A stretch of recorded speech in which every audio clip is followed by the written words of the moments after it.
There is obviously some sort of analogy between space and unconsciousness. Between stars, there is darkness.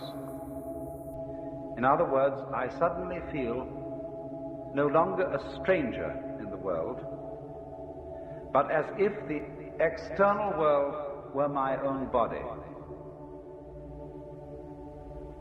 But a very overwhelming feeling that everything that happens, everything I have ever done, everything anybody else has ever done, was part of a harmonious design. That there is no error at all. When we look for it as something to be an escape from the way we actually feel or to compensate for the way we actually feel, it's a thing that comes out of the blue. And when it comes out of the blue, it's overwhelmingly convincing. That the meaning of being alive is just being alive. That is to say, and I understand that that is the point. That's what we're all here for. And yet here is everybody rushing around in a great panic, as if it were necessary for them to achieve something beyond all that. Nevertheless, in this intense struggle, we are unknowing poets. The greater the artistry, the greater the depth of the illusion which is created. For you see, all art is in a way illusion.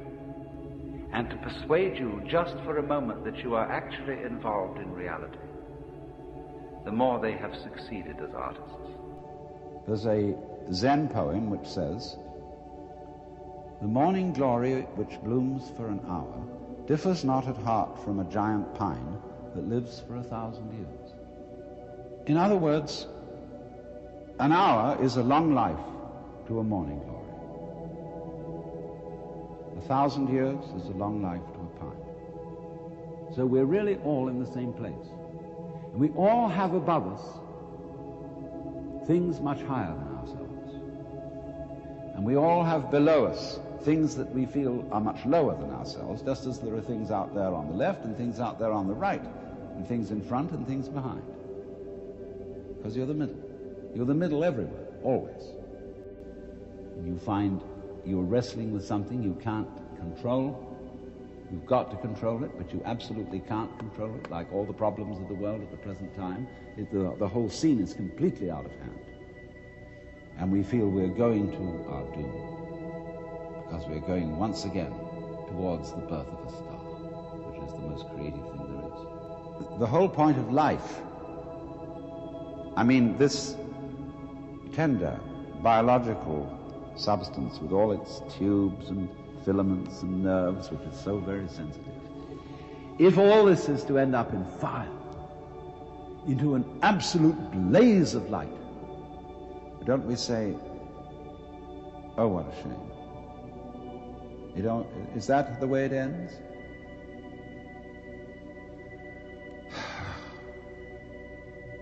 But so many people say that they want to see the light. They want to be enlightened. They want to dissolve into the light of God. And then when they've done that, all over again, the process goes on and blows out those mud balls. And here are planets. And here once again, you're a baby, you're a child. The flowers are brilliantly colored. The stars are gorgeous. The smell of the earth, the sound of the rain, everything is marvelous once again. And once again you see the man, the woman that you love. As if it had never happened before. It all starts over again. Existence, the feeling of being, is a sort of spectrum. Just as light is at one end red and at the other end violet. And you have to have these extremes in order to have color at all, in order to know light. If you work with LSD, this comes very clear. You get a vision sometimes of the world which is positively pointillist.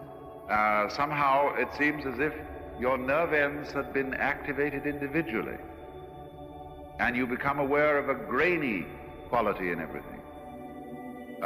This could be dismissed as a pure hallucination, but all hallucinations have some basis in our neural structure. They may not be experiences that are of what we call the objective world, but in any experiment that turns your consciousness on your consciousness, your senses on your senses, you will get curious things happening. Being able to perceive without conceptualizing what you're looking at. And that's the interior silence, without which, well, there is really nothing to think about or talk about.